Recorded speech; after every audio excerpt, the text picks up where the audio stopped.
So it was, if it were another acquirer, an automaker or something where we were less enthusiastic about staying, maybe it would have been different. But the morale was pretty high about it. Hi, Val Selling here once again.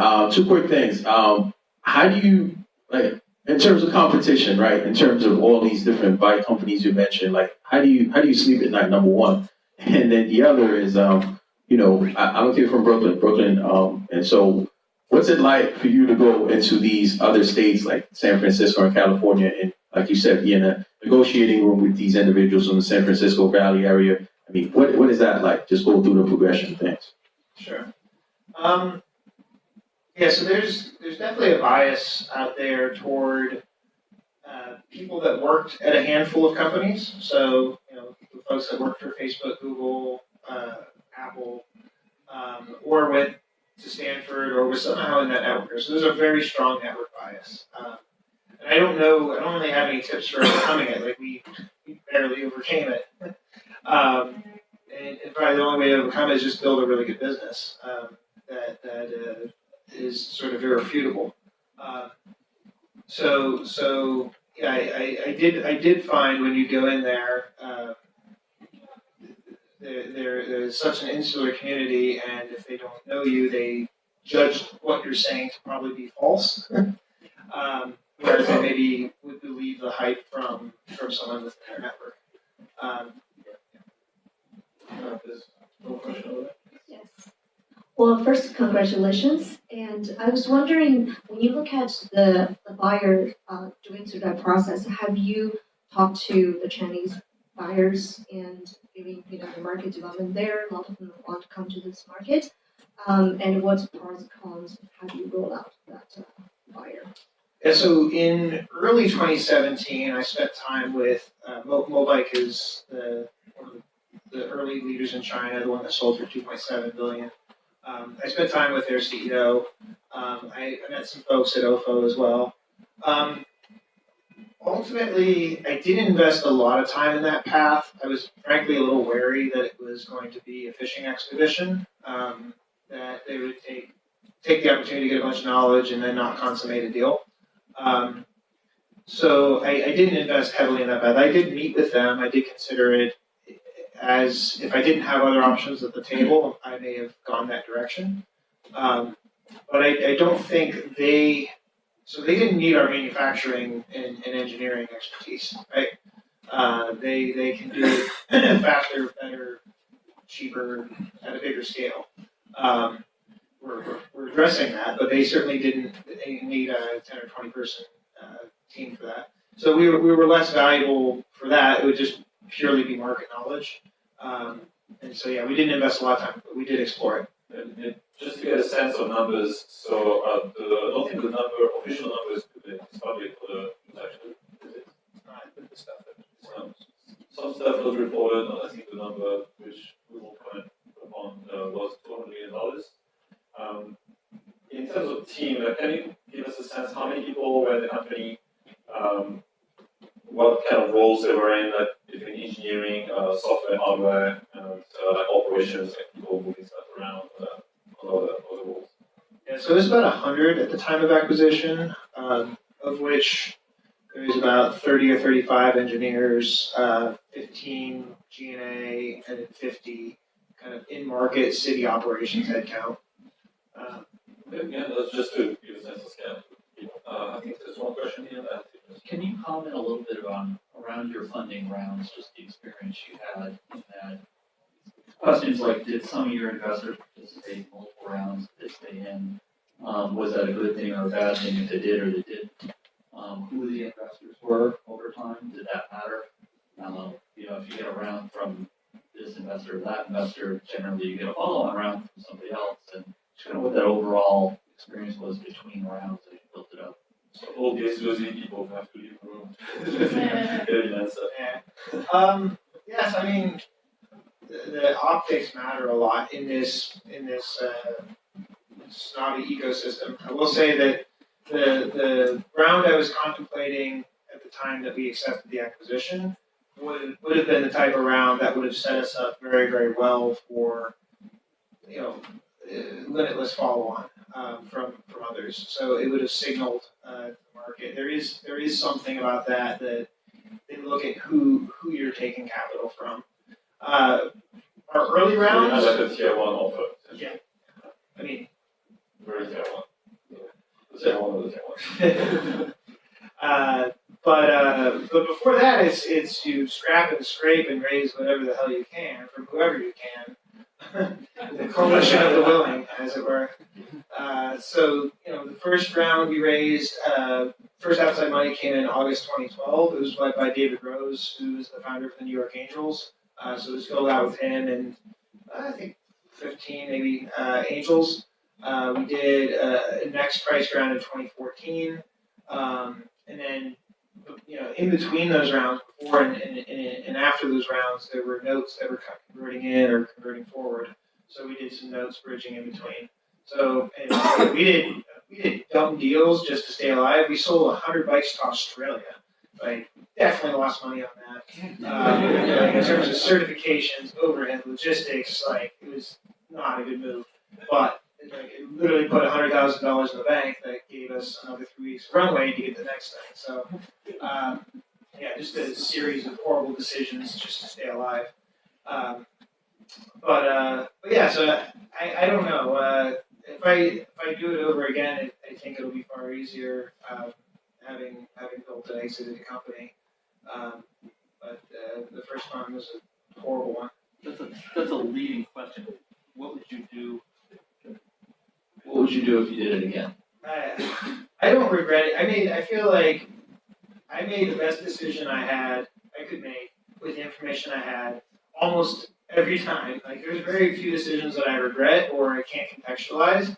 So, and you just keep doing that, and then hopefully something good happens. Can you walk us through the early stages of getting the partnership with Uber? How did that process go? Did you reach out? Did they reach out? Yeah. What did that look like? Yeah, so actually they have somebody in their policy team, kind of their communications and policy team, that he's actually close friends with my head of product, and I've known him for 5 or 6 years as well. We always kind of talked, we would spar a little bit at cocktail parties and, talked at a high level about the broader ecosystem.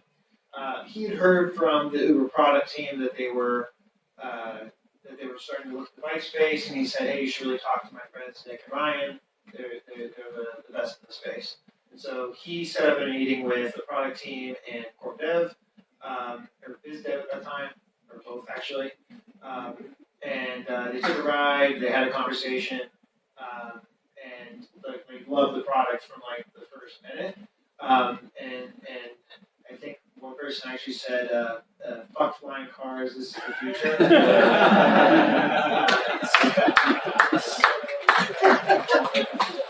So things moved pretty quickly from there.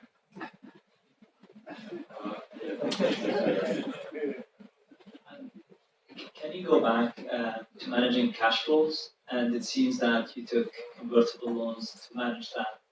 And what are the tips for hardware startup companies? Especially that I got the sense that the investment that you've put upfront in engineering the product from the bottom up kind of paid off. And that's what gave you a solid competitive advantage as you progress with the company and as the space got really hot. So can you give us some tips on that challenge and managing? Yeah, so from an engineering perspective, we started really early. So we had software, for example, that was fairly mature because we had a lot of clients, and we were building a lot of like operations focused tools. And on the e-bike side, we started with product development in 2015, but we did it largely with like a very small team. Like Nick, my head of product, he did a lot of that work himself. Now he's building large teams to work on product. So it is something where we had a head start. We worked on it for a long time, but because we were relatively resource constrained, it took longer. So I think it was good. We started early. We started with minimal resources. We were able to make a lot of progress. When we launched that thing into the market, last year, and really even today, there's not another product like it on the market. It's pretty far ahead of everybody. But yeah, it could, if we were properly capitalized, we could move a lot faster. We could have probably brought it to market earlier. I have a couple of questions actually also related to cash flow and related also to how you build the product. So at Hacks, the way we work is early stage hardware startups that we find them in the prototype stage, we take them to Shenzhen so they can iterate really fast, build a better product, a cheaper product, be ready to scale if they need to, and then we take them to Silicon Valley so they learn how to do the business scale. So in your case, you also work with China. At what point did you decide, or what made you decide to go work with China? Is my first question. And then I have another question about negotiation with suppliers. Yeah. So, how many people here are doing some sort of hardware? Oh wow. I guess it's the Hacks division.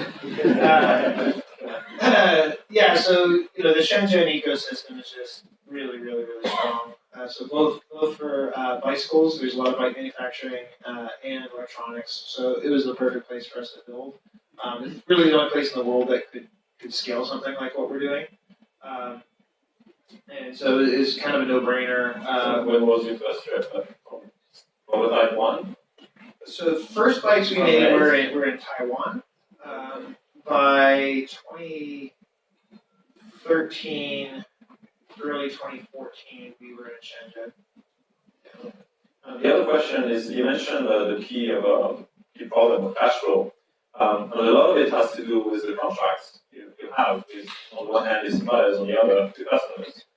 So, were you not in a position to have better contract with suppliers so you could pay them late instead of paying them early? You didn't have any leverage, or you didn't find the right guys? So China's great, but they need to get paid before they ship. Like they're not. They don't tend to be that flexible unless they work with Walmart. They used to be enough. Yeah, but that's the problem. Nobody wants to extend credit to. If you saw my balance sheet, I wouldn't want to do it either. Like, at the same time, when you you're such a small business for a typical factory that your business doesn't really matter at that stage. Like, so it's about they get all the benefits. It's like the future, it's the innovation you bring. Some internationalization, maybe. So yeah, I mean, we got a decent amount of resources from them. So, like, we were just happy that the amount of they would take us because we were relatively small relative to their overall business, but our execution was very high, and there's a prestige factor with our products. So, the amount of attention and support we got relative to the size of the business was pretty good. So we were happy with that. We didn't, on top of that, want them to fund our.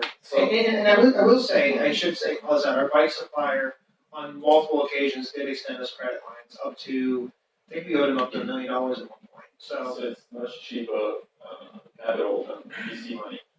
Yeah, I mean, they would tack on a small interest or whatever, but multiple times they extended credit to us when I said, look, I'm going to get this delivered, and then I'm going to be able to pay you. So. You can flex on your suppliers.